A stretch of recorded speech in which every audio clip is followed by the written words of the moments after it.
ஒரு கிராமத்தில் ஒரு ஆணும் பெண்ணும் 2 வருஷமாக காதலிக்கிறாங்க. ஒரு நாள் காதலன் எனக்கு டவுனில் வேலை கிடைச்சிருச்சு, உடனே நான் செல்லணும், நீ என்ன நினைக்கிற அப்படின்னு சொல்லிட்டு தன்னுடைய காதலிக்கிட்ட வந்து கேட்குறான். உடனே காதலி சொல்கிறா, நாம் வாழணும்னா காதல் மட்டும் போதாது, பணமும் வேணும், அதனால் நீ கிளம்பி போ அப்படின்னு சொல்கிறா. ஆனால் இன்னொரு விஷயம், உன்னுடைய குழந்தைய நான் சுமக்கிறேன், அதை நீ மறந்துடாத அப்படின்னு சொல்லி ஒரு அதிர்ச்சியான விஷயத்தையும் சொல்கிறா. இதனால் பதறிப்போன அவருடைய காதலன், என்ன சொல்கிற, எப்படி அப்படின்னு சொல்லி கேட்குறான். ஒரு நாள் அவன் தனிமையில் செய்த தவறை சொல்லி அந்த காதலி அழுகிறாள்.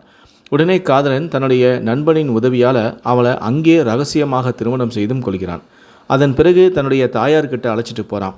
நான் இவளை காதலித்து திருமணம் செஞ்சுக்கிட்டேன், இப்போ இவ மாசமாக இருக்கா, பத்திரமா பார்த்துக்க அப்படின்னு சொல்லிட்டு அவன் டவுனுக்கு போகிறான். மாதங்கள் பல ஓட ஆரம்பிக்குது. அந்த பெண்ணுடைய காதலியுடைய வயிறும் வளர ஆரம்பிக்குது. ஒரு நாள் திடீர்னு கணவனுடைய தாயாரும் படுத்த படுக்கையில் இறந்து போயிட்டாங்க. அதற்குள் அவருடைய பெற்றோருக்கு, அந்த காதலியுடைய பெற்றோருக்கு இந்த விஷயம் தெரிந்து விடுகிறது. அவளை அடித்து துன்புறுத்தி குடும்ப கௌரவத்துக்காக வீட்டை விட்டே விரட்டிட்டாங்க. நடந்த இந்த கலவரத்தில் அவளுடைய ஒரு கையும் உடைஞ்சு போச்சு. கைவலியோடு தன்னுடைய கணவனை தேடி அவள் டவுனுக்கு வரா. டவுனில் விலாசம் தெரியாமல் பச்சை உடம்புக்காரி சோறு தண்ணி இல்லாமல் நடு ரோட்டில் மயங்கி விழுந்துட்டா. அதே நேரத்தில் கணவனுக்கும் ஏதோ ஒரு கெட்டது நடப்பது போல அவனுக்கும் உணர்றான். ஏன்னா இது காதலாச்சே, இதற்கு பேர் தான் காதல். உடனே அவன் தன்னுடைய கிராமத்தில் இருக்கக்கூடிய தன்னுடைய நண்பனுக்கு ஃபோன் செஞ்சு எல்லா விஷயத்தையும் கேள்விப்பட்டு அவன் ஆஃபீஸில் இருக்கிறான் அப்படிங்கிறது கூட பார்க்காம அங்கேயே கத்தி கதறி அழ ஆரம்பிக்கிறான். கூட இருந்த நண்பர்கள்லாம் ஓடி வந்து என்னாச்சு அப்படின்னு சொல்லி கேட்குறாங்க. அவனுடன் வேலை செய்யக்கூடிய நண்பர்களும், இல்லை இந்த மாதிரி என்னுடைய மனைவிக்கு நடந்த விஷயத்தை வந்து சொல்கிறான். இதை கேட்டு அத்தனை பேருமே வந்து அதிர்ச்சி அடைகிறாங்க. அதே சமயத்தில் நடு ரோட்டில் மயங்கி விழுந்தவளை ஒரு தொண்டு நிறுவனம் பாதுகாத்து அவளுக்கு பிரசவம் பார்க்குது. இந்த விஷயம் டிவி பேப்பர் எல்லாமே வருது. மறுபக்கம் கணவனும் அவளுடைய நண்பர்களும் சேர்ந்து அவளை தேட ஆரம்பிக்கிறாங்க. டவுனு ஃபுல்லாகவே தேடி பார்க்குறாங்க. எங்கே தேடியும் வந்து அவள் கிடைக்கல. 2 நாட்களுக்கு பிறகு இரவு ஒரு 12 மணி இருக்கும். அப்போது ரயில் நிலையத்தில் அவன் உட்காந்து அழுதுகிட்டு இருக்கான். அந்த சமயத்தில் ஒரு பிச்சைக்காரி போல அழுக்கு சேலையில் கையில் குழந்தையுடன், என்னுடைய கணவனை பார்த்தீங்களா ஐயா அப்படின்னு சொல்லி கேட்குறான்.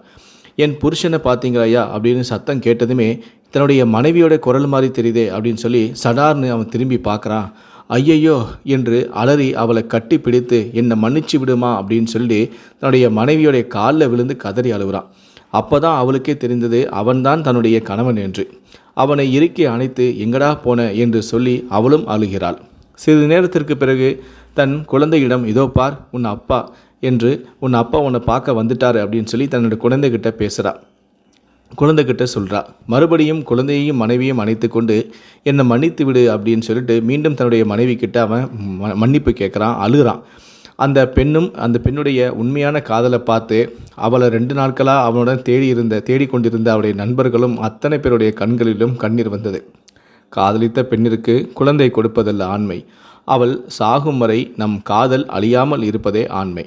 காதலிக்கும் பெண்ணிடம் இவனையா நாம் காதலித்தோம் என்று அவள் நினைத்து விட்டால் நம்முடைய காதல் ஒருபோதும் வெற்றி பெறாது. நண்பர்களே, இந்த வீடியோவை பற்றிய உங்களுடைய கருத்துக்கள் என்ன அப்படிங்கிறத கீழே இருக்கக்கூடிய கமெண்ட் செக்ஷனில் மறக்காமல் சொல்லுங்கள். முடிந்தளவுக்கு இந்த வீடியோவை மற்றவங்களுக்கும் ஷேர் பண்ணுங்கள். மேலும் இது போன்ற பல வீடியோக்களை பார்க்கணும் அப்படின்னு நினச்சிங்கன்னா மறக்காமல் இந்த சேனலை சப்ஸ்கிரைப் பண்ணுங்கள். நன்றி, வணக்கம்.